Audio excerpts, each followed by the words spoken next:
Саламатсыздарбы, урматтуу адабият ишкыбыздары. Ободо айтылуу акын, чебер жазуучу Алы Тукумбаевдин Жараланган жүрөк повесинин 4-чү бөлүгү. Токмок шаарынын башындагы сай ачкадан өлгөн адамдар менен атагы чыкты. Карга кузгундар аларды чукулап, чексиз бактыларына мас болгондой болушту.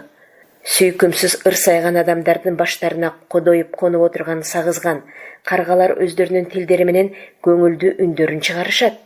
Сайдын үстүндөгү тукабадай жашыл талааны кайыштай тилген эгинчилер өгүздөрүн сокодон чыгарып, дем алып көлөкөлөй башташты. Бектурган ошолорго жакындап барып отурду. Майпаңдаган каздар жаңы чыккан назик чөптөрдү терип, кээде кербендин төөлөрүндө ээрчишип, арыктан арыкка барып оттоп жүрүшөт. Өрдөктөр жалпак жаргак тамандары менен майда сууларды эшкилеп, узун моюндары менен көздөрүн ирмебестен суунун түбүнө чүмкүшөт. Кээде бирин-бири кубалашып, тиштеп жүргөн тамактарын талашышат. Качып жүргөндөрү тапкан тамактарын сууга чыктап, сугунуп жиберүүгө аракет кылышат. Кудай адамды өрдөктөй кылып койсочу деп ойлоду Бектурган. Тамакты кара суудан дагы таап жээр элек, ачарчылыкты билбес элек. Өмүрбегинди ээрчитип, өсүмдүктөрдүн гүлүн гана жээр элем. Башты кесип казанга салганча дүйнөдөн капарсыз болот элек. Жыргалуучулардыкы да. Адамзат болсо бирин-бири жоготуп жатат, күчтүүсү күчсүздөрүн жылаандай соруп баратат. Же дүйнө ушундай жаралганбы? Жок, мындай эместир. Адамчылык эле жакшы.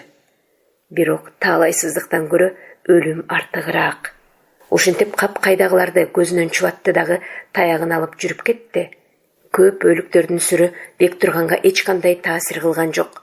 Мен дагы бир күнү ушулардын катарына кошуламго деп ойлойт дагы аркасында кала турган жаш өмүрбегине токтолот. Аны кыйгысы келбейт. Кээде чырга малай болгон чоң уулу Ысманды ойлоп, кеберсиген эрдин араң гана кыбыратып, экөөнүн кол кармашып жүргөн күндөрүн көрүп өлсөм дейт да, ар кайсы жерге токтойт. Өлүп жаткандардын баардыгына Куран багыштап окуган болот. Ошентип бараткан Бектурганды карк этип чокуп учкан карганын үнү жалт каратты. Карга каадасынча өлүп жаткан адамдарга конок болуп келе жаткан эле. Бирок өлүк карганын күткөнүндөй болуп чыккан жок. Өлүп жаткан аялдын көкүрөгүн тырмалап жаткан бала карганы от менен ургандай чоочутту. Бектурган өлүп жаткан аялга жетип барып, үңүлүп карап алды дагы эңкейип колунан тартты. Бирок аялдын солдойгон муздак колу Бектурганын денесин эрксиз дүреттирди. Ал аялдын колун таштап жиберип, анын көкүрөгүн тырмалап жаткан баланы ала койду да жана аялды тааныды. Эси жок бала Бектурганын көкүрөгүн оозу менен аймалап, соруп көнгөн эмчегин издегенсиди. Ай турмуш-ай, бечара жаңылган эмес экен деди Бектурган. Атым Айша, жер үстүнөн көрүнбөсөм, мага Куран окуп коер бекенсиз деген кайырчы аялдын акыркы сөзүн эске түшүрдү. Отура калып түйүлгөн талканынан суюк чайнады дагы балага тили менен сурдура баштады. Бир аз жалмалаңдагандан кийин бала алсыздана баштады. Жоодураган көзү сүзүлүп барып тым-тырс болду. Карыя баланы четке кое салып, төмөн жагындагы суунун кемерин чукулады. Бир топ ташты жыйнап келип, кемердин жанына койду дагы сыңкыйган аялдын жанына барып, бирдемелерди күбөрөп окуган болду. Бектурган такыр окубаган адам. Ал шарият боюнча араб тилиндеги жаназаны кайдан окусун? Бирок өзүнүн тилегин айтты. Ушул мусапыр Айша бейишке чыкса экен, о Кудай, о калдайган кара жер, шурдуу катынды көр азабынан куткара көр, деп тиледи дагы аялды кемерге жашыра баштады. Ошентип белгисиз жерге жаралган бейитти чымыркана бир тиктеди дагы бир аз буйдаланып туруп жүрүп кетти. Мисирейген кара жер эчтемени сезбегенсип томсоргон бойдон кала берди. Бектурган суудан кечүүгө даярданып, этегин белине кыстарып, таягын алып, суунун маңдайына карады.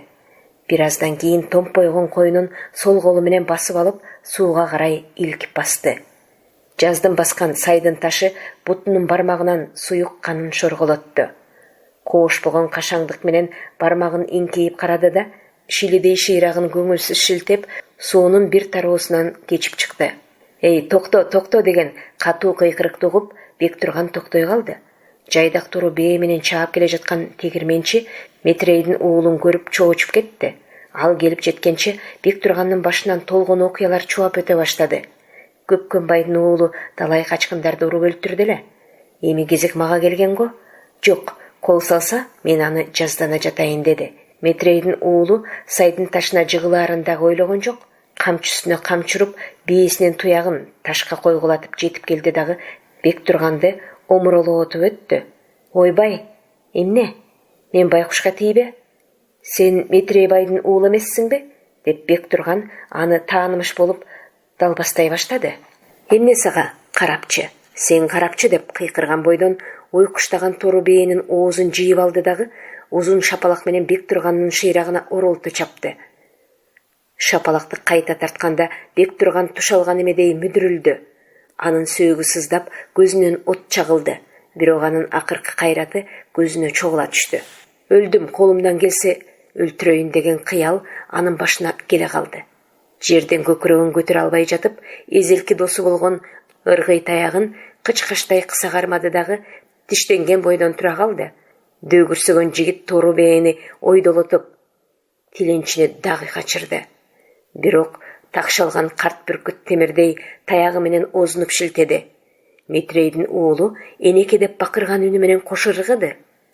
Бектурган өкүттө калган барчындай умтулду. Бирок анын сол колу көкүрөгүндө эле.